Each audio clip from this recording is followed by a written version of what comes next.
नमोस्तु गुरुरात्मने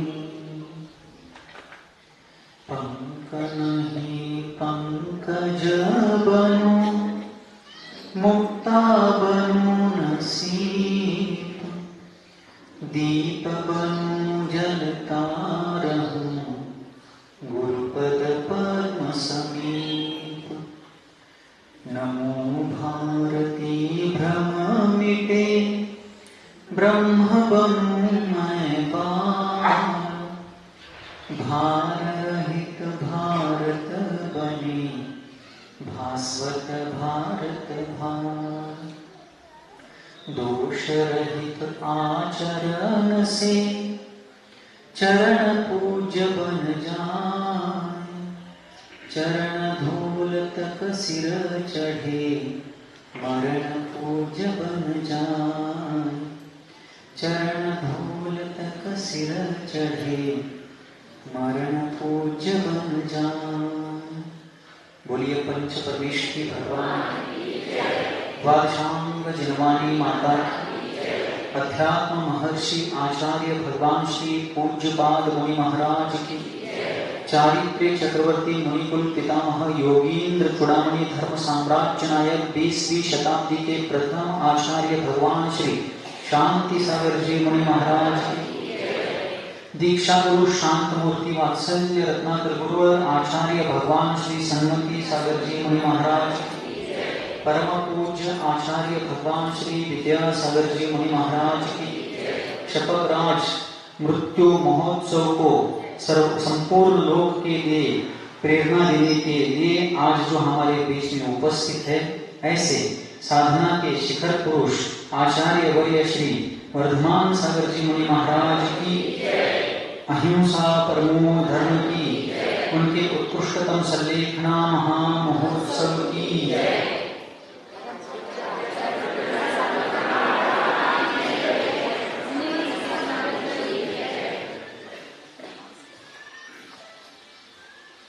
आचार्य हम सबके लिए प्रेरणा देते हैं कि चलने वाले प्रत्येक मनुष्य को अपनी यात्रा के पहले अपने लक्ष्य को निर्धारित करना चाहिए। मोबाइल जरा साइलेंट करो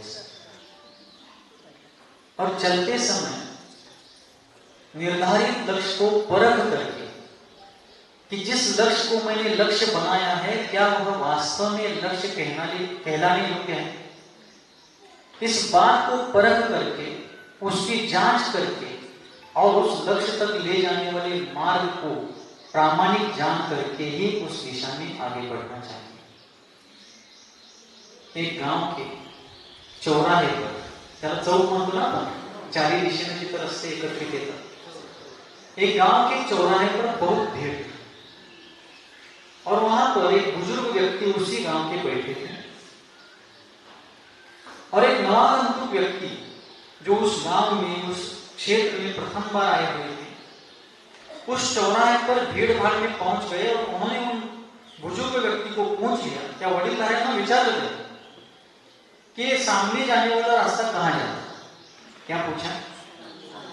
हा समोर जाणारा रास्ता कुठे जातो। तो अनुभवी सज्जन पुरुष ने उस बुजुर्ग व्यक्ति ने पूछा आए हुए व्यक्ति को कि आपको कहां जाना है।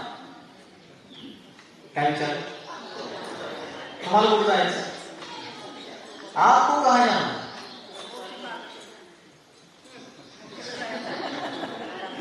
आया हुआ व्यक्ति कहता है कि मुझे पता नहीं कि मुझे कहां जाना। तब वे बुजुर्ग सज्जन बोले फिर चौराहे पर खड़े रहकर आप पूछते कि आपको सामने वाला रास्ता कहां जाता है और आपको पता नहीं कि आपको कहां जाना है, फिर आप किसी भी रास्ते से चले जाइए, आपको कोई फर्क नहीं पड़ेगा। क्यों?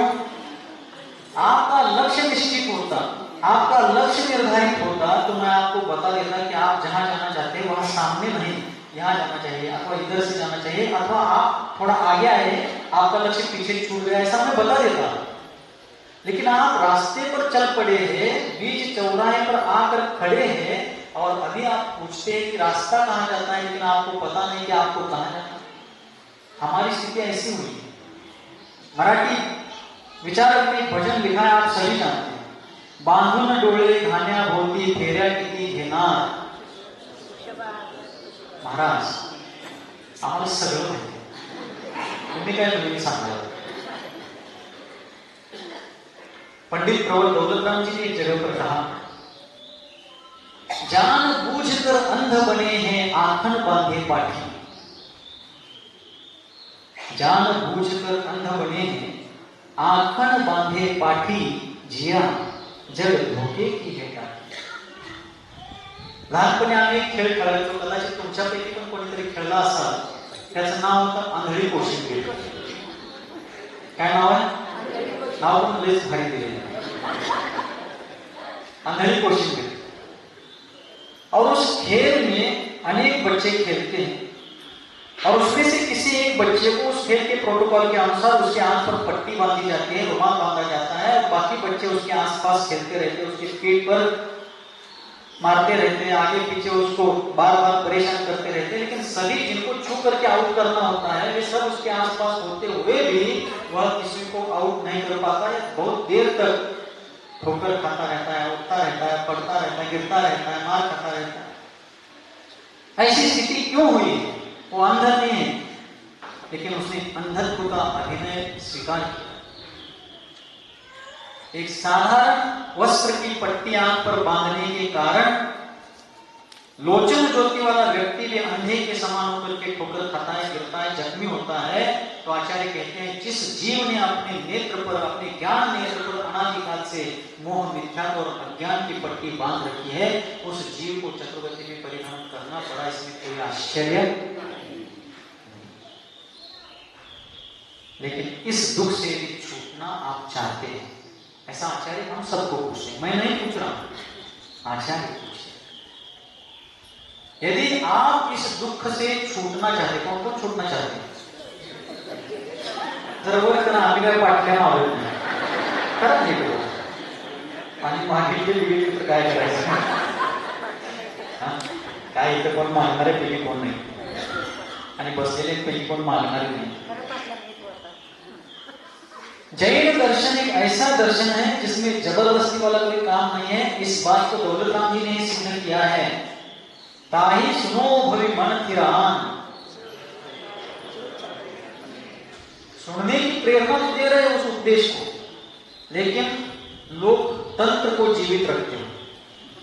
डेमोक्रेसी, जो चाहो आप लोग करें. उन करुणाधारी गुरुदेव के दुख नष्ट करने वाले, सुख को प्रकट करने वाले उस उपदेश को सुनो, लेकिन कब? मन स्थिर करके सुनो. लेकिन कब? यदि आप अपना भला चाहते हो तो. जबरदस्ती वाला कोई काम नहीं. जरा सरकून बस, अजून फार लोक येतात. इकडे कट्ट्यावर पण जागा आहे आणि स्टेजवर पण भरपूर जागा आहे.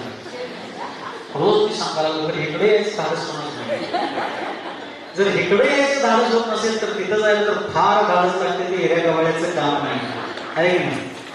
शूरवीरांचं काम आहे, फार मोठं काम, साधारण काम नहीं. तो आचार्य कहते हैं, यदि हम आनंद पाना चाहते हैं, आनंद भाई, यदि हम आनंद पाना चाहते हैं, कौन कौन चाहते हैं आनंद पाना? महाराज अभी तो बताएं, सभी चाहते हैं.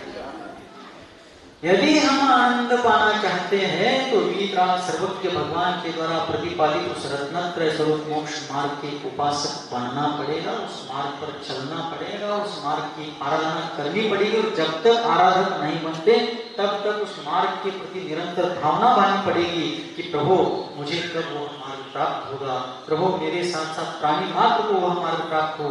इस प्रकार की भावना धारण करके हम लोगों को आगे बढ़ने का प्रयास करना चाहिए. मोक्ष मार्ग प्रारंभिक दशा में थोड़ा कठिन जरूर है, लेकिन अभ्यस्त दशा में वो बहुत सहज है, सरल है और सुंदराति सुंदर है. ऐसा यह मार्ग है. और इस मार्ग पर चलने वाले योगी आत्मा अनुष्ठान निष्ठस्य व्यवहार बहिस्थिते जायते परमानंद कश्चित योगे योगे.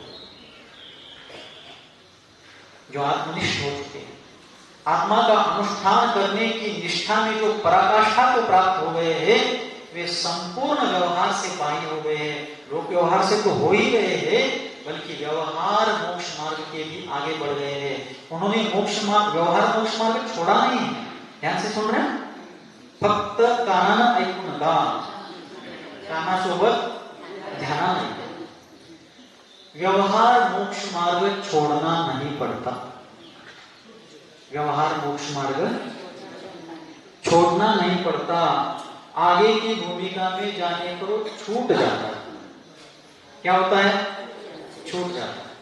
आपण लोग सीढ़ियां चढते हैं, पायऱ्या चढतो ना आपण लोग, कुठल्याही इमारतीच्या असू द्या आणि कशाच्या पायऱ्या असू द्या, पायऱ्या आपण चढत असतो, सीढ़ियां चढ़ते हैं अपन लोग। ऊपर की सीढ़ी पर पैर रखने पर निचली सीढ़ी हम छोड़ते हैं क्या छूट जाती है? एक विद्यार्थी उत्तीर्ण होने के बाद जब अग्रिम कक्षा में जाता है तो पिछली कक्षा उसको छोड़नी नहीं पड़ती, वो छूट जाती है। बराबर? एक पिता ने, सुन रहे हैं, अज्ञान बहुत डेंजरस होता है, किसी भी बात का अज्ञान। एक पिता ने 7वीं कक्षा में उत्तीर्ण हो गए अपने पुत्र को पूछा कि बेटा आज तुम्हारा रिजल्ट आ गया वार्षिक परीक्षा का, लक्ष्य में था बरोबर, आज तुम्हारे वार्षिक परीक्षा का रिजल्ट आ गया है, तुम्हारे कक्ष में पढ़ने वाले कितने विद्यार्थी पास हो गए? क्या पूछा? तुम्हारी कक्षा में पढ़ने वाले कितने विद्यार्थी पास हो गए? बेटा बोला पिताजी मेरी कक्षा के सारे विद्यार्थी पास हो गए, लेकिन हमारे मैडम फेल हो गए। बोले क्यों? मैडम कैसे फेल हो गए? बेटा कहता है हम सब 8वीं में आ गए लेकिन मैडम उसी कक्षा में बैठे 7वीं में। अज्ञान बहुत डेंजरस होता है, किसी भी बात का वो अज्ञान दुखद होता है, हानिकारक होता है। इस अज्ञान से पारमार्थिक नुकसान तो कुछ हुआ नहीं, लेकिन मोक्ष मार्ग संबंधी जो अज्ञान होता है बहुत दुखद है। आज तक उसी अज्ञान के कारण अपन सभी लोग चतुर्गति में परिभ्रमण करते हुए यहाँ तक आए हैं। अब यहाँ से आगे इसी तरह भटकते रहना है क्या इससे छूट जाना है? ये किसके हाथ में है? भगवान के, महाराज के, सरकार के, किसके हाथ में है? तूच आहेस तुझ्या जीवनाचा। ते शिल्प बिघडवायचं का योग्य घडवायचं? उस शिल्प में विकार लाना है क्या निखार लाना है? उस शिल्पकार के हाथ में, किसके हाथ में? शिल्पकार के। और हम ही हमारे जीवन के शिल्पकार। इसलिए पूज्यपाद स्वामी अध्यात्म जगत में भगवान कुंदकुंद आचार्य देव के बाद जिनका नाम बहुत आदर के साथ लिया जाता है, ऐसे वे महानतम आचार्य देव जिनको अत्यंत महान विद्याएं प्राप्त थी, पैरों को एक लेप लगा करके जो आकाश मार्ग से विदेह क्षेत्र जाते थे, ऐसे जिनके प्रति आख्यायिका है, जिनके कर्म उदय से आंखों की ज्योति चली गई थी, लेकिन शांत्यष्टकम की रचना करके भगवान शांतिनाथ प्रभु की स्तुति करके उनके आंखों की नेत्र ज्योति पुनः वापस आई थी, ऐसी जिनकी जिन भक्ति अगाध थी, न स्नेहा शरणं प्रयान्ति भगवान पादद्वयं ते प्रजा हेतु सत्र विचित्र दुख निचय संसार पुराण। वे कहते शांतिनाथ प्रभु को कहते भगवान आपके ऊपर बहुत प्रेम है, इसलिए हम आपकी शरण में नहीं आए। क्या कहते हैं? तुमच्यावर लई जीवाणू आम्ही आलो नाही, भगवंतांना म्हणतात त्यावरकडे काही म्हटलं अन्य हापलेल बंधन गुडी पुण्य पापिल हो नहीं मणि। भगवान का दर्शन श्रद्धा समर्पण के साथ करना चाहिए। शांतिनाथ भगवान की स्तुति में किंबहुना शांतिनाथ भगवंताच्या सोबत सर्वच विप्रागी प्रभूंच्या चरणी आपली श्रद्धा भक्ती व्यक्त करताना म्हटलं की प्रभु आपके ऊपर प्रेम है, बहुत स्नेह है, इसलिए हम आपके चरणों में आपको शरण नहीं आए। जैसे ग्रीष्म काल यतिंदु पाद समिल छायानुरागम प्रभि, ग्रीष्म काल में आग बरस रही है, सूर्य मानो आग उगल रहा है, तब कोई भी सुरमा हो, कैसा भी कोणी पण बाजीराव असो नाही तर बाबूराव असो, कुठलाही व्यक्ती आग बरसणाऱ्या उन्हामध्ये काय ओळखतो? कोई भी व्यक्ति छांव के लिए पेड़ के नीचे आता है, उस पेड़ पर बहुत प्रेम है उसका। मनुष्य बहुत स्वार्थी प्राणी है। दुनिया के सभी प्राणियों में सबसे स्वार्थी प्राणी यदि कोई हो तो मनुष्य प्राणी है। मैंने 2 पंक्तियां एक जगह मनुष्य के स्वार्थ वृत्ति को अधोरेखित करने वाली पढ़ी थी। सभी मनुष्य ऐसे नहीं होते, लेकिन मनुष्य ऐसे होते हैं। मनुष्य कितना स्वार्थी है? तुम 2 पंक्तियों में कहा था, पेड़ों को काटने कुछ लोग आए हैं मेरे गांव में। झाड़ तोड़ना, पेड़ों को काटने कुछ लोग आए हैं मेरे गांव में, अभी धूप बहुत तेज है कहकर बैठे हैं उसी की छांव में। कितनी बिरके असल मानुष। पेड़ों को काटने कुछ लोग आए हैं मेरे गांव में, अभी धूप बहुत तेज है कहकर बैठे हैं उसी की छांव में। है की नाही मजा? शिखरजीवर चढत असताना, पर्वतावर चढत असताना तर एक साइन बोर्ड लावलेला, बरेच बोर्ड आहेत तिथं, त्यापैकी एक बोर्डवरती लिहिलेली सूचना, एक वाक्य माझ्या अजून लक्षात आहे. तिथं लिहिलं होतं, वृक्ष पत्थर फेकने वाले मनुष्य को फल देते, वृक्ष पत्थर फेंकने वाले मनुष्य को फल देते हैं और मनुष्य फल देने वाले वृक्ष को जड़ से काट देते हैं. अशी स्थिती आहे. तो शांतिनाथ भगवंतांच्या स्तुतीमध्ये, शांतिनाथ भगवान के स्तवन में भगवान पूज्यपाद स्वामी कहते हैं कि प्रभु आपके ऊपर बहुत स्नेह है, इसलिए हम आपके शरण में नहीं आए हैं. जिस प्रकार ग्रीष्म ऋतु में आग उगलने वाले सूरज के दाह से बचने के लिए व्याकुल नर पेड़ को खोजते हैं, तो पेड़ के छांव में जाने के लिए वो तरसते हैं, लालायित होते हैं, लेकिन पेड़ की छांव में गए हैं इसका मतलब पेड़ पर उनका प्रेम है ऐसा नहीं है, बल्कि उस धूप में पेड़ के अलावा उस मनुष्य को कोई बचा नहीं सकता, ये मूल कारण है. इसी प्रकार इस अखिल संसार में अनादिकाल से दुख संतप्त प्राणियों को कर्म रूपी सूर्य सदैव दाह दे रहा है, ऐसे इस संसार दशा में आपके अलावा छाया देने वाला हमें कोई नहीं है, इसलिए हम आपके चरणों में शरण आए हैं. भगवान के चरणों में इसलिए शरण आना है. बराबर. अतः प्रभु की भक्ति एक पारमार्थिक उद्देश्य से करना है, स्वार्थी उद्देश्य से नहीं. ऐसे पूज्यपाद स्वामी जो महान आध्यात्मिक आचार्य होते हुए भी जिन भक्ति के प्रति उतने ही तन्मय थे, अब वे यहाँ पर इष्टोपदेश परमागम में समझा रहे हैं कि आत्मानुष्ठान में, आत्मा के अनुष्ठान करने में जो एकनिष्ठ योगी है, वे संपूर्ण बाह्य व्यवहारों से रिक्त हो जाते हैं, मुक्त हो जाते हैं. व्यवहार मोक्ष मार्ग वे छोड़ते नहीं हैं, वो पीछे पड़ जाता है, क्योंकि वे अपने आत्मा में रमण कर लेते हैं. अप्पा अपम में रहो, स्थिरात्मनि चारित्रम, आत्मा में स्थिर होना ही चारित्र है. उस चारित्र में वे लीन हो जाते हैं. तब प्रवृत्ति रूप जो चारित्र अर्थात व्यवहार मोक्ष मार्ग है, वो अपने आप छूट जाता है. यदि उपशम श्रेणी चढ़े हो तो फिर से उसमें आएंगे, यदि श्रेणी आरोहण नहीं हुआ हो तो प्रवृत्ति निवृत्ति रूप चारित्र रहेगा, और शपथ श्रेणी आरोहित हुए हो तो व्यवहार मोक्ष मार्ग सदा सदा के लिए छूट गया.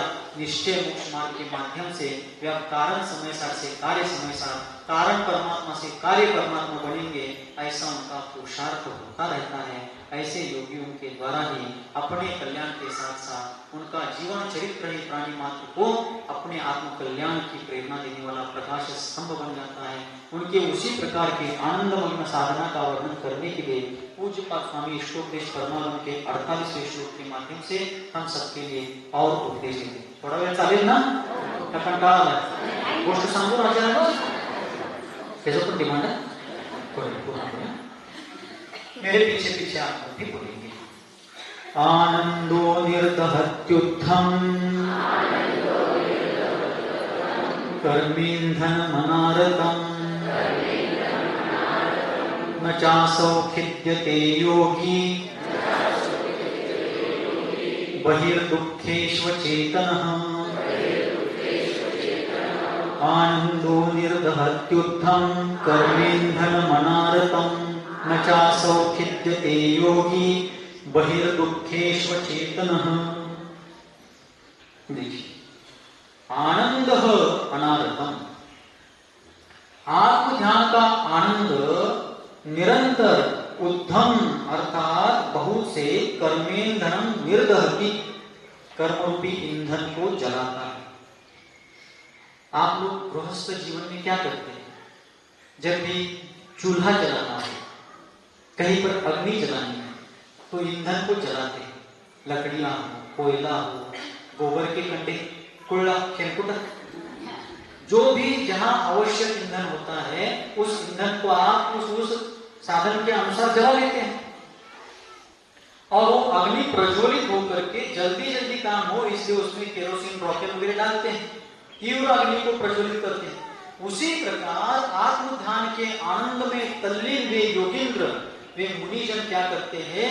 अपनी ध्यान साधना के माध्यम से ध्यान रूपी अग्नि में कर्म रूपी ईंधन को जला करके भस्मसात करते हैं। इसमें ध्यान रूपी अग्नि में कर्म रूपी ईंधन को जला करके भस्मसात करते हैं। भगवान कुंद कुंद प्रवचन सार में कहते हैं कि अज्ञानी जी, उसी बात को कुंद कुंद भगवान की बात को छड़ा ने कहा, कोटि जन्म तप तपे ज्ञान बिन कर्म झरे जे, ज्ञानी के छिन्माहि त्रिगुप्तिते सहज टरे।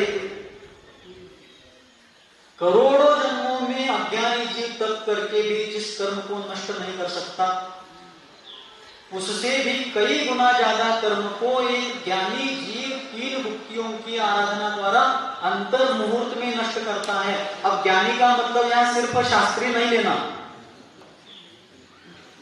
क्योंकि ज्ञानी भुक्ति वाले नहीं होते, मतलब शास्त्रीय लोग भुक्ति वाले नहीं होते। आगे का विशेषण क्या है? इसलिए शास्त्रों का यथार्थ अर्थ करना चाहिए। ज्ञानी के त्रिगुप्ति ते सहज करे ते। अब विद्वान लोग भी ज्ञानी होते हैं, उनका ज्ञान भी प्रशंसनीय है, लेकिन यहाँ ज्ञानी का अर्थ रत्नत्रय संपन्न निर्घंट दिगंबर मुनिजन लेना चाहिए, क्योंकि मुनिजन ज्ञानी के साथ तीन गुप्ति के धारक होते हैं, क्योंकि गुप्तियां सिर्फ मुनियों को होती हैं। किनको होती है? क्योंकि उस भूमिका में मुनि महाराज पहुंचते हैं। किसी ने मुनियों को गुप्ति दी है, गृहस्थों को नहीं। गुप्ति म्हणजे हे समझ चला तुम्ही, ते मराठीत गुप्ती म्हणतात ते। गुप्तीचा अर्थ काल सांगितलंय तुम्हाला, गोपनम गुप्ती, मन वचन कार्याची कर्माश्रवापासून रक्षा करणे याला गुप्ती म्हणायचं। थोडक्यात सामान्य प्रचलित भाषेत सांगायचं झालं तर, नाहीतर ते ज्ञानवार मध्ये वगैरे गुप्ती घेतात तसा अर्थ इथं गुप्तीचा घ्यायचा नाही। एका शब्दाचे अनेक अर्थ असतात, प्रासंगिक अर्थ ग्रहण करायचा, ठीक है। म्हणून या ठिकाणी इसलिए यहाँ पर गुप्ती का अर्थ है मन वचन और काया की प्रवृत्ति को आत्मनियम के लिए प्रवृत्त कराना, यह गुप्ती का प्राथमिक अर्थ है। ऐसे गुप्तियों के धारक निर्घंट दिगंबर मुनिजनों के द्वारा अंतर मुहूर्त में असंख्यात वर्षों के पहले कर्मों को भी नष्ट कर दिया जाता है। ऐसे उनकी महान साधना होती है। तो ध्यान रूपी, आत्म ध्यान रूपी आनंद की उस अग्नि में, आनंद को भी अग्नि कह रहे हैं क्योंकि वह अतीन्द्रिय आनंद एक प्रकार का ध्यानाग्नि बना हुआ है, और उस ध्यान रूपी अग्नि में कर्म रूपी ईंधन को जलाया गया, और उस अग्नि में कर्म रूपी ईंधन को जलाते समय वे मुनिजन बहि दुखेषु अचेतनः, बाह्य दुख उस ध्यान काल में उनके ऊपर कोई घोर उपसर्ग हो रहे हैं, घोर परिश्रम आए हुए हैं, अनेक प्रकार के उपद्रव चल रहे हैं, ऐसी स्थिति में भी उस आत्म ध्यान से विचलित हुए बिना वे अपने आत्म साधना को संपन्न करते।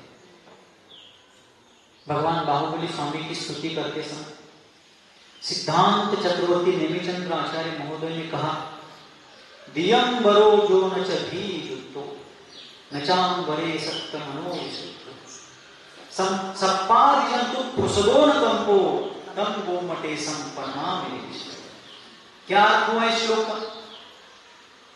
महाराज तुम्हाला इथं सांगायला बसवलं, विचारायला बसवलेलं काय आहे ते सांगायला मोकळं होतं, त्याचा अर्थ काय, त्याचा अर्थ काय। दिगंबरो, जो दिगंबर, दशो दिशाएं ही जिनके वस्त्र बने थे, वस्त्रोद्योग नगरी इचलकरंजी, वस्त्रोद्योग नगरी भीलवाड़ा राजस्थान में ऐसे बड़े बड़े मैनचेस्टर है, किसी भी वस्त्रोद्योग नगरी के वस्त्र जिनके लिए आप काम के नहीं है, दशो दिशाएं ही जिनके वस्त्र बने हैं, दियंबरो जो न च भीजुक्तो, और जो किसी भी प्रकार के भय से भीति से युक्त नहीं है, नचांबरे सप्त मनो विशुद्धो, और अंबर अर्थात वस्त्र आदि परिग्रहों में जिनका मन सप्त अर्थात आसक्त नहीं है, नचांबरे सप्त मनो, जिनका मन किसी भी प्रकार के अंतरंग बहिरंग परिग्रह में आसक्त नहीं है, विशुद्ध हो और जो अत्यंत विशुद्धि को प्राप्त हो गए हैं, सप्पादि जंतु खुशदोन आदि पुराण यदि आप पढ़ेंगे तो उसमें आता है, क्या आता है कि बाहुबली स्वामी जब भरत चक्रवर्ती से विरक्त हो गए, उस युद्ध से विरक्त हो गए, राज्य से विरक्त हो गए, सबसे विरक्त हो गए और जंगल चले गए। कहां से चले गए? गुरु का उपदेश सुनकर चले गए? कहां पर? युद्ध भूमि से चले गए। क्यों वैराग्य हो गए? जब तीनों युद्धों में चक्रवर्ती का पराजय हो गया तो अंत तो गत्वा बाहुबली ने भरत चक्रवर्ती को उठा लिया मल्ल युद्ध में, ऊपर तीसरे मल्ल युद्ध में, नीचे पटकने वाले थे, इतना क्रोध उनको भी आया, लेकिन क्षमान्वितम शौर्यम ऐसा एक शब्द आता है प्रश्नोत्तर रत्नमाला। शौर्य कैसा होना चाहिए? क्षमान्वितम शौर्यम, क्षमा से सहित शौर्य होना चाहिए। शूरता तो होनी चाहिए, शूरवीरता होनी ही चाहिए, लेकिन वो क्षमा से युक्त होनी चाहिए। बाहुबली ने उठा लिया हूं, नीचे पटकने वाले ने इतना क्रोध, इतना अभिमान उनके भीतर भी था, आपने फोटोज देखे होंगे ऐसा उठाया हुआ वगैरह, लेकिन फिर उनको ध्यान में आया कि हमारे पितृतुल्य ज्येष्ठ भ्राता है, हे आमचे वडील बंधू आहे, और उसी भान के कारण, उसी विवेक के कारण उन्होंने उनको नीचे निकाला। लेकिन वहां क्रोध आया था भरत चक्रवर्ती को, उन्होंने फेंक दिया चक्ररत्न। संसार में कोई किसी का नहीं होता, बाहुबली भी तद्भव मोक्षगामी, भरत चक्रवर्ती भी तद्भव मोक्षगामी है, लेकिन उस युद्ध भूमि में हम दोनों भी मोक्षगामी है, ये सब यही छूटने वाला, इसका बोध, इसका भान उनको नहीं रहा। क्यों? दोनों भी किसी ना किसी प्रसंग में क्रोधित हुए थे। इसलिए कन्नड़ भाषा में हमारे पूर्वजों ने कहा, कही, मैंने 2-4 दिन पहले शायद आपको कहा था, कन्नड़ भाषೆಯಲ್ಲಿ ನಮ್ಮ ಹಿರಿಯರು ಬಹಳ ಚೆನ್ನಾಗಿ ಗಾಳಿಯ ಮಾತು ಹೇಳಿರುತ್ತಾರೆ, ಏನಪ್ಪ, ಶಕ್ತಿನ ಕೈಯಲ್ಲಿ ಬುದ್ಧಿ ಕೊಡಬಾರದು. ಏನ್ ಹೇಳ್ತು? ಸಿಕ್ಕಿನ ಕೈಯಲ್ಲಿ, ಸಿಕ್ಕಿನ ಕೈಯಲ್ಲಿ ಅನ್ಬೇಡ್ರಿ, सिक्किन के लिए बुद्धि कोडबारदू, अर्थात क्रोध के हाथ में बुद्धि नहीं सौंपनी चाहिए। का रागानी अभ्यास, रागानी भीख मार। हिंदी विचारकों ने एक जगह पर कहा है कि क्रोध की शुरुआत अज्ञान से होती है और उसका अंत पश्चाताप से होता है।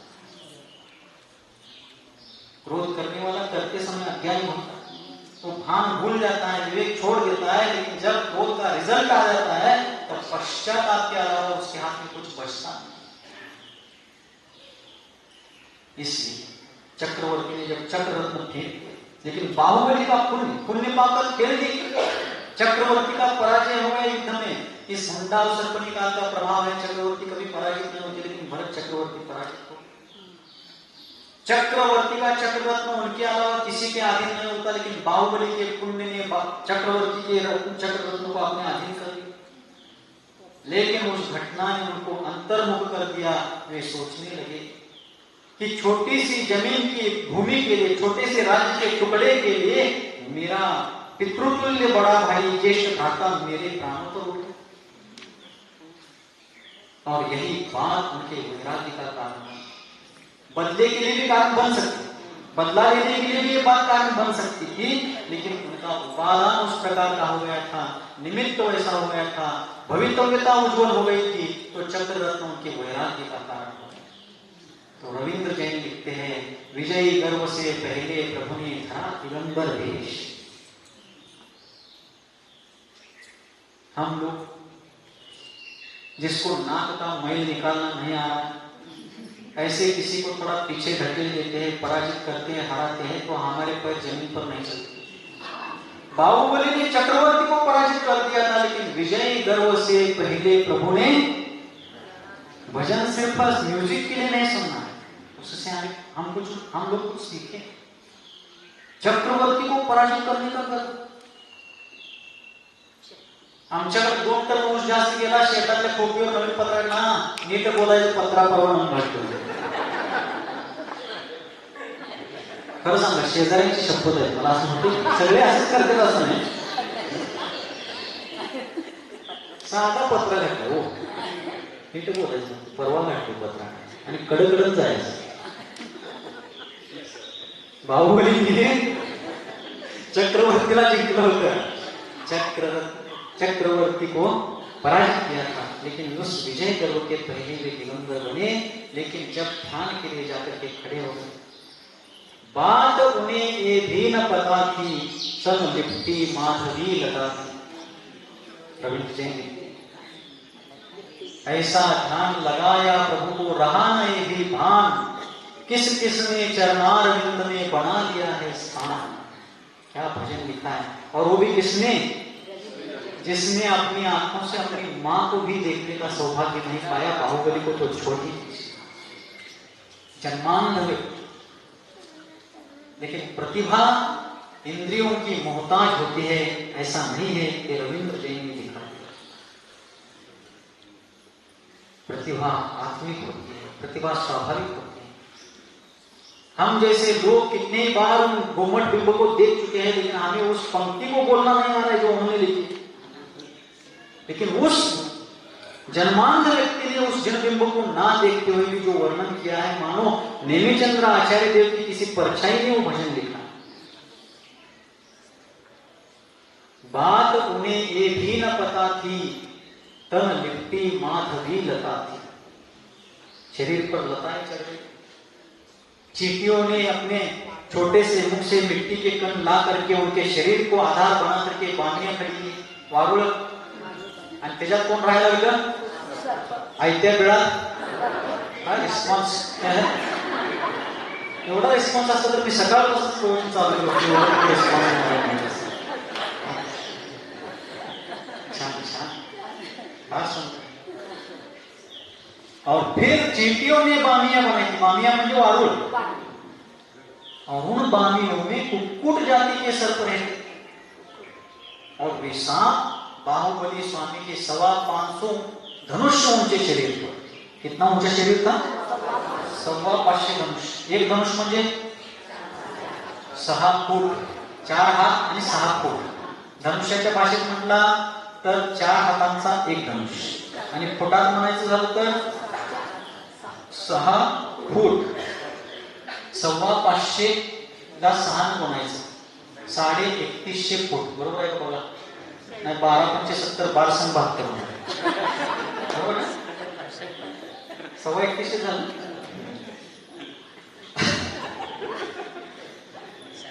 इतना ऊंचा शरीर, लगभग 1 किलोमीटर की ऊंचाई. बरोबर ना.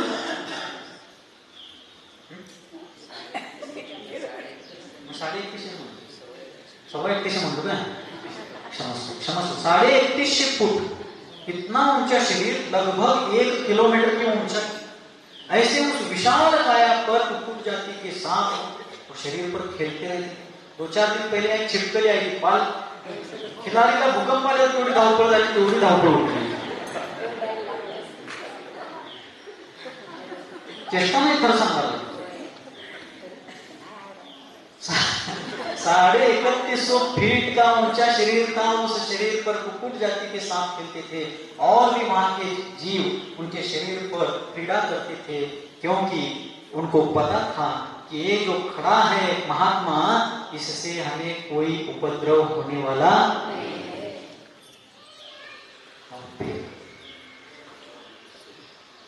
उस समय माधवी लताएं चढ़ रही. तब ब्राह्मी और सुंदरी बाहुबली स्वामी के बहने जाकर के सेवकों के द्वारा उन लताओं को हटाती. ऐसा महान पुरुषार्थ बाहुबली स्वामी ने किया. तो नेमिचंद्र आचार्य कहते हैं, सप्पादियंतु फुसलोन तंतु, श्रवण बेलगोला की बाहुबली भगवान के दर्शन किन किन ने किए? कौन कौन केलं? करा करा, आम्ही पाटल्या मागत नाही, सगळ्यांनी केलं. उस बिंब का दर्शन आपने यदि किया हो, कैसे किया है?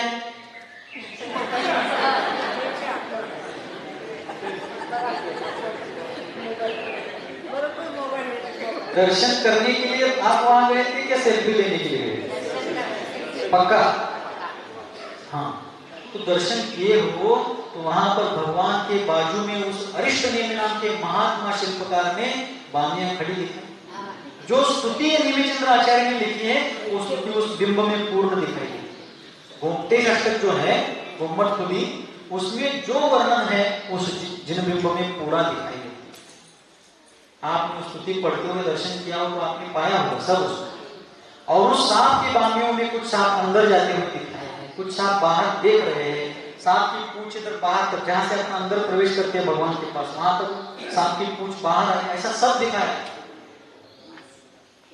हमें रोज लगता है कि कब वहां जाए, लेकिन हमारा पुण्य उतना नहीं. सप्पादि जंतु को ऐसे शरीर पर सांप खेलते थे, लेकिन वो कंपायमान नहीं हुए. तो आचार्य कहते हैं बहिर्दुखेश्व चेतन, बाहर में ऐसे घोर उत्सर्ग, घोर परिशह, महान उपद्रव हो रहे हो या प्राणघाती उपसर्ग भी हो रहे हो, तब भी वे निर्घंत दिगंबर श्रमण ऐसी चीजों में अचेतन हो जाते हैं. अचेतन होते हैं मतलब क्या? कि उनकी चेतना पूरी अपने स्वरूप में लगी हुई है, चित्त एकाग्र हुआ है, बाहर के तरफ होने वाले उपसर्ग परिशहों के तरफ उनका ध्यान ही नहीं. इंद्रिया क्षीण होना भी फायदे की बात है. प्रसंग बता रहा हूं आपको. सिद्धांत सागर जी महाराज ने उनके बचपन का एक प्रसंग बताया. जब वे बचपन में थे, ननिहाल जाते थे. ननिहाल म्हणजे आजोळी हो, झुक झुक झुक झुक अगे न गाडी, त्यांच्या आवडती कविता आहे की ती कविता. मामाच्या गावी लहानपणी ते जायचे. मग त्यांच्या पूर्वाश्रमीचे जे आज्जा आजी होते, मग आज्जांना ऐकायला कमी यायचं. आज्जांना ऐकायला कमी यायचं. कमी म्हणजे अगदीच कमी. आणि आजी चांगल्या होते पण जरा कडक स्वभावाच्या. मग घर भांड्यात जरा भांड्याला भांड लागणार. आता लोक मातीची भांडी वापरायला बंद केल्यात. राग आलं तर ते आदळतात, मग ते टिकणार नाही म्हणताना स्टीलची ह्याची त्याची वापरायला म्हणून मातीचे बंद केलं. मग आजीला काहीतरी घरात काहीतरी किरकोळ ह्याच्यावर काहीतरी जरा स्पार्किंग व्हायचं किंवा काहीतरी केव्हा तर मतभेद झाले, आजी जरा बडबडणार. पण आजी काय बडबडेल ते समजणार नाही आज्जांना. आज्जा काय पसंत. पण जरा वेळ झालं, थोडा वेळ झाला, पण लई उशीर जर चालू राहिलं तर आजी काय म्हणाले हे कळत नव्हतं. पण आजी बोलायला लागल्या काहीतरी कळणार.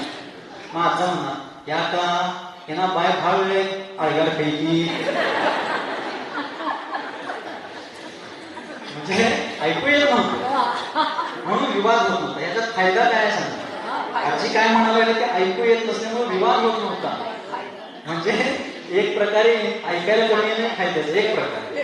पण दुसरी गोष्ट, ऐकायला शेवटपर्यंत येणे महत्वाचं आहे. का? आपल्या शेवटच्या प्रसंगी आम्हाला संबोधन देणाऱ्यांचं संबोधन ऐकून धर्म ध्यान करून जायचं. दोन्ही गोष्टी बरोबर. तर जसं त्यांना ऐकून न आल्यामुळे भांडण होत नव्हतं, त्या संबंधी विकल्प होत नव्हते, हे तर लौकिक गोष्ट झाली. उसी प्रकार योगी जन क्या होते हैं, बाह्य जो उपसर्ग परिशह उपद्रव होते हैं उस तरफ से अपना उपयोग हटा करके पूर्ण अंतर्मुख हो जाते हैं, अंतर विश्व में तल्लीन हो जाते हैं. इसलिए बाहरी उपसर्ग परिशहों को वो जानते नहीं है, अपने आत्म ध्यान में रहते. कल शाम को शपथराज वर्तमान सागर जी महाराज के सामने बैठकर पूरा संघ औत्तमार्थिक प्रतिक्रमण पढ़ रहा था. 7 प्रकार के प्रतिक्रमण है, 5 मिनट में पूरा करना. मुनि महाराजों के कितने प्रकार के प्रतिक्रमण होते हैं सांगता है? वैवस्विक प्रतिक्रमण, रात्रिक प्रतिक्रमण, इर्यापतिक प्रतिक्रमण. हे रोजच्या रोज 3 करायचे असतात. ठीक आहे. त्याच्यानंतर पाक्षिक प्रतिक्रमण प्रत्येक चतुर्दशी दिवशी. त्याच्यानंतर आहे चातुर्मासिक प्रतिक्रमण, म्हणजे प्रत्येक अष्टानिकाच्या शेवटी जी चतुर्दशी येत असते. 4 महिन्यातून एक अष्टानिका येते ना, 4 त्रिकोण 12. तर प्रत्येक अष्टांगिकाच्या शेवटच्या दिवशीची चतुर्दशी एक असते, त्या दिवशीचं प्रतिक्रमण हे पाक्षिक पण असतं, पण त्या दिवशी होणारं त्याला चातुर्मासिकच म्हणायचं. आणि वार्षिक प्रतिक्रमण किती झालं, हे 6वं झालं ना, वार्षिक 6वं. वीर निर्वाणच्या दरम्यान जी चतुर्दशी आहे दिवाळीच्या वेळेला, त्या नरक चतुर्दशी म्हणतो आपण, त्या चतुर्दशीला वार्षिक प्रतिक्रमण, त्याला संवत्सरिक प्रतिक्रमण पण म्हणतात. आणि शेवटचा 7वा प्रकार आहे औत्तमार्थिक प्रतिक्रमण. तो औत्तमार्थिक प्रतिक्रमण, प्रतिक्रमण किती आहे 7. तर 7वं प्रतिक्रमण जे आहे ते औत्तमार्थिक प्रतिक्रमण आहे. औत्तमार्थ मूळ शब्दात उत्तमार्थ, उत्तम म्हणजे श्रेष्ठ, अर्थ म्हणजे कल्याण. वर्तमान काळामध्ये, वर्तमान काल में निर्वाण की प्राप्ति तो है नहीं, या किसी भी काल में, चतुर्थ काल हो या पंचम काल में, जो जीव तद्भव मोक्षगामी नहीं है उनके लिए उस भव संबंधी उत्तमार्थ क्या है, संन्यास पूर्वक समाधि मरण. बराबर. तद्भव मोक्षगामी तो निर्वाण कल्याण को प्राप्त होते, लेकिन जो तद्भव मोक्षगामी नहीं है उन जीवों के लिए कर्म भूमि में जो मरण होता है उसमें उत्कृष्ट मरण, अच्छा मरण कौन सा है, संन्यास पूर्वक समाधि मरण, वो उत्तमार्थ है. तो जो साधक यम संलेखना ले लेता है, संस्कारारूढ़ हो जाता है, उस साधक के लिए, क्षपक के लिए एक लास्ट प्रतिक्रमण जो सुनाया जाता है, उनके बाद उनको प्रतिक्रमण आदि करने का बंधन नहीं रहता. हाँ, उनको सुनाए जाते हैं, वो सुनना चाहते हैं, सुनते हैं, अच्छी बात है, लेकिन उसके बाद उनको कंपल्शन नहीं रहता. ऐसा जो प्रतिक्रमण किया जाता है उसको कहते हैं औत्तमार्थिक प्रतिक्रमण. Mobile silent. तो उस औत्तमार्थिक प्रतिक्रमण का पठन कल शाम को चल रहा था प्रवचन के बाद. और औत्तमार्थिक प्रतिक्रमण के दरमियान 5 महाव्रत, मुनियों के महाव्रत कितने, और छठा एक व्रत होता है रात्रि भोजन त्याग. एक मुक्ति मूल गुण है ना मुनि महाराजों का, 28 मूल गुणों में एक मुक्ति नाम का एक मूल गुण है, और एक मुक्ति मूल गुण में एक यानी एक बार, वो संख्यावाची, और भुक्ति यानी भोजन. 24 घंटे में एक बार ही आहार ले सकते हैं. ठीक है. उसमें कुछ सरकारी उपवास होंगे, चातुर्मास स्थापना निष्ठा बना के और केश होती है, इतने तो सरकारी उपवास करने ही पड़ेंगे सबको.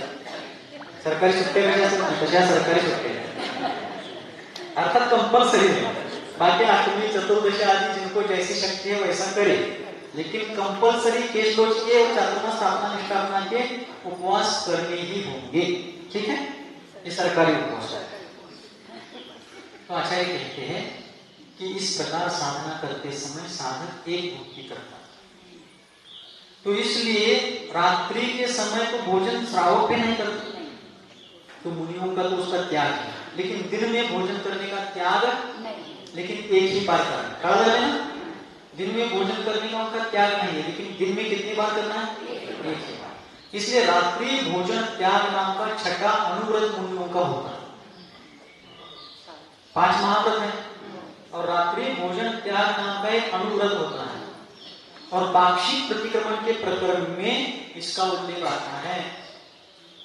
षष्ठम अनुव्रतम सर्वेषां व्रतधारिणां सम्यक्तो पूर्वकं दृढ़व्रतम इत्यादि रूप से उसका बीजाक्षर है. तो जब ये पाठ चल रहा था, लक्ष्य सुना कैसे, आनंदो निर्धत युद्धम कर्मेण धर्मार्थम नचासो खिद्यते योगी बहिर्दुःखेषु चेतना. इस श्लोक पर कल का प्रसंग परफेक्ट बैठता. इतना प्रसंग बताकर मैं पूरा कर रहा हूं, ध्यान से सुना. जब इस छठे व्रत के बारे में चर्चा चल रही थी, पाठ वहां पर चल रहा था, पठन चल रहा था. षष्ठम अनुव्रतम सर्वेषां व्रतधारिणां सम्यक्तो पूर्वकं दृढ़व्रतम सुहृतम तेने भवतु इत्यादि. और उस दौरान पढ़ते पढ़ते मैंने क्षपकराज से कहा कि हे क्षपकराज, विश्वमणि की पूरी जागृति के साथ इतना ही नहीं, रोज की तरह उस प्रतिक्रमण में कहीं हम में से किसी का भी कोई स्खलन हो, अर्थात वचन उच्चारण में, तो कहते हैं ऐसा है, ऐसा पढ़ो. अभी भी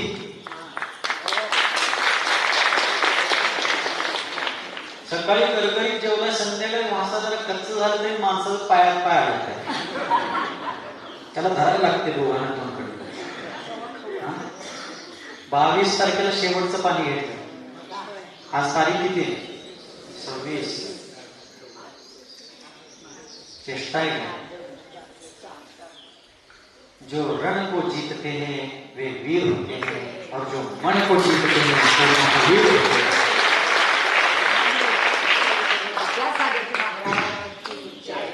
तो जब वो पठन चल रहा था तो मैंने कहा कि हे क्षपकराज, आपने 22 वर्ष तक इस मुनिव्रत का पालन किया, निर्ग्रंथ मुद्रा में रहे और इस दशा में 5 महाव्रतों के साथ साथ आपने इस रात्रि भोजन त्याग नामक 6ठे अनुव्रत का भी पालन किया था।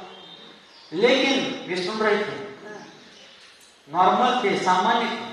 लेकिन जैसे इसके आगे मैंने कहा कि हे क्षपकराज, आज तक आपका ये 6ठा व्रत अनुव्रत था, लेकिन आज आप 5 महाव्रतधारी नहीं, आप 6 महाव्रतधारी है, क्योंकि आपने रात्रि में दिन का भी पूरा त्याग कर दिया है।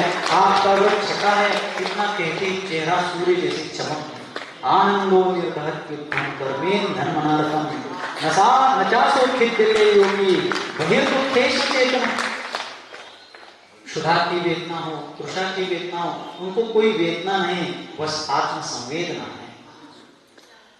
लेकिन जब उनको 5 महाव्रत नहीं, आप 6 महाव्रतधारी है, इतना कहा गया, चेहरा आनंद के भाव से भर गया। पूर्ण उत्साह तो था ही, लेकिन उत्साह और बढ़ गया। मतलब आत्मा अनुष्ठान निष्ठ से, जो आत्मा अनुष्ठान के प्रति एक निष्ठ है, वे बाह्य भूख प्यास आदि से विचलित नहीं होते, बल्कि और आनंदित हो जाते हैं, क्योंकि आनंद रूपी आत्म ध्यान रूपी आनंदमय अग्नि में वे कर्म रूपी ईंधन को जला। ऐसी लोकोत्तर साधना इस कुंतलगिरी सिद्ध क्षेत्र पर आचार्य शांति सागर जी महाराज के बाद बहुत से साधकों की समाधियां हुई। सभी समाधियां बहुत अच्छी हुई होंगी, लेकिन हमने नहीं देखी थी। लेकिन हमने देखी है उसमें सबसे श्रेष्ठ समाधि है। स्तुति नहीं चल रही है, स्तुति नहीं चल रही है, वास्तविकता। सत्य के धरातल पर खड़े रह करके एक बात मैं बता, क्योंकि किसी को भी चने के पेड़ पर नहीं चढ़ाना होता। मैं चढ़ता भी नहीं और किसी को चढ़ाता भी नहीं हूं, और वे तो कभी चढ़ते ही नहीं। पहले तो छोड़ दीजिए, अभी भी हम लोग उनकी संलेखना साधना की स्तुति करते हैं तो हाथ आगे करते हैं, ऐसा करते हैं, अल्लाह बोलो, आगे का बोलो, प्रैक्टिकली बता रहा हूं, आगे का बोलो, अगला विषय लो, ऐसा इशारा करते। फिर चने के पेड़ पर क्यों नहीं चढ़ना चाहिए? हरभऱ्याच्या झाडावर का चढायचं? नारळाच्या झाडावर पडल्यावर जेवढं लागत नाही, त्याच्यापेक्षा वाईट हरभऱ्याच्या झाडावर पडल्यावर लागत असते. म्हणून त्याच्यावर तेव्हा चढायचं, कधीच हरभऱ्याच्या झाडावर चढायचं, चुकून सुद्धा चढायचं, चढल्याशिवाय राहायचं.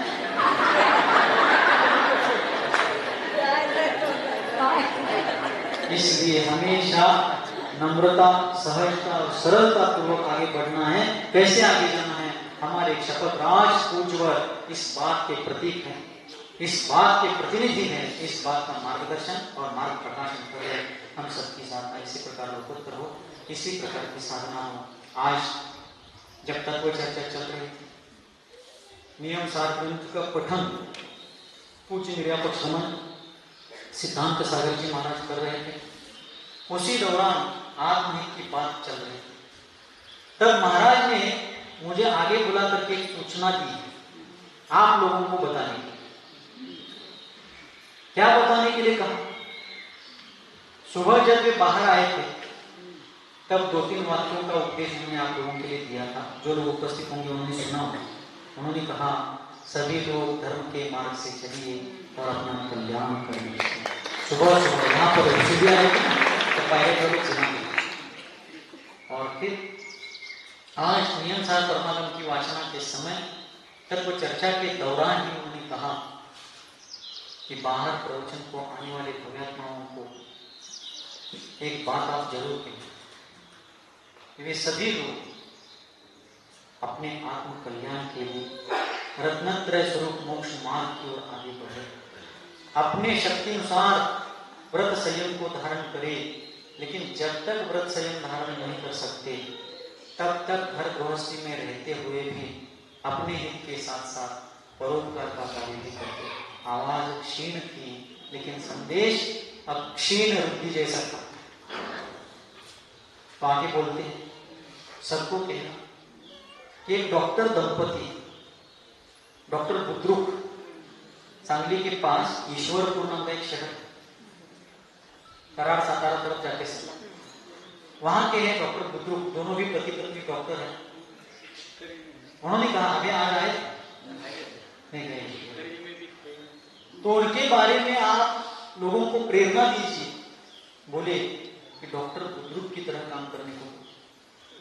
हमने पूछा क्या बताना है उनके बारे में, तो बोले डॉक्टर बुद्रुक व्रतिश्राविका है, और व्रतिश्राविका होने के साथ साथ आज संवेद शिखर जी ने साल के 7-8 महीने रह करके वहां के उपस्थित साधु संतों के इत्यादि व्रतियों के औषधोपचार वैयावत की सेवा आदि करने के साथ साथ उस संवेद शिखर जी परिसर में जो भी रोगी हो, दीन दुखी हो, उनका भी उपचार इलाज करते हैं। जब तक संन्यास धारण नहीं करते तब तक घर में रहकर व्रतों का पालन करने के साथ साथ उन्हीं की तरह परोपकार का कार्य करने के लिए सबको प्रेरणा दीजिए। ऐसा आज आप सबको बताने के लिए तो अपन लोग ने अपनी शक्ति अनुसार करना है। वो संवेद शिखर जी में जाकर फैले हैं तो आप भी छोड़कर सब जाइए, ऐसा नहीं, लेकिन अपने अपने स्थान पर रह करके स्व पर कल्याणकारी जीवन जीने का पुरुषार्थ अपन सभी के द्वारा निरंतर हो। इन्हीं मंगलमय भावों के साथ जिनका हृदय रूपी पद्म सरोवर विश्वव्यापी वात्सल्य के जिनके हृदय रूपी पद्म सरोवर से विश्वव्यापी वात्सल्य की लोक कल्याणकारी धर्मगंगा सर्वजन सुखाय और सर्वजन हिताय इस लोकोत्तर भावना से निरंतर और निर्व्याज रूप से बहती है। जो वर्तमान धर्म तीर्थादि नायक भगवान सन्मतिनाथ के रघुनंदन हैं, जो चारित्र्य चक्रवर्ती आचार्य भगवान श्री शांति सागर जी महामुनिराज की मूल संघ आचार्य परंपरा के आभूषण स्वरूप हैं, जिनका जीवन मानवता का मानदंड और उदारता का उदाहरण है, मूलाचार ही जिनका साधन है और समय सार ही जिनका साथ है, जो धर्मरथ के समर्थ सारथी है, संसार समुद्र में डूबने वालों के लिए जो अभेद्य धर्मों का समान है, जिनका जीवन रत्नत्रय का रत्न दीप अज्ञानियों के लिए बना हुआ है, जिनका जीवन सहजता और सरलता के कारण सुंदरता से भी सुंदर बना हुआ है, ऐसे मेरे जीवन के सर्वे सर्वा भाग्य विधाता सन्मति सागर आचार्य देव के त्रिभुवन सुंदर लोक पूज्य चरण कमलों में यही प्रार्थना करता हूँ कि हे गुरुदेव सभी की मति सन्मति हो और सभी की गति पंचम गति मोक्ष गति हो। इन्हीं मंगलमय भावों के साथ बोलिए गुरुवर आचार्य भगवान श्री सन्मति सागर जी महाराज।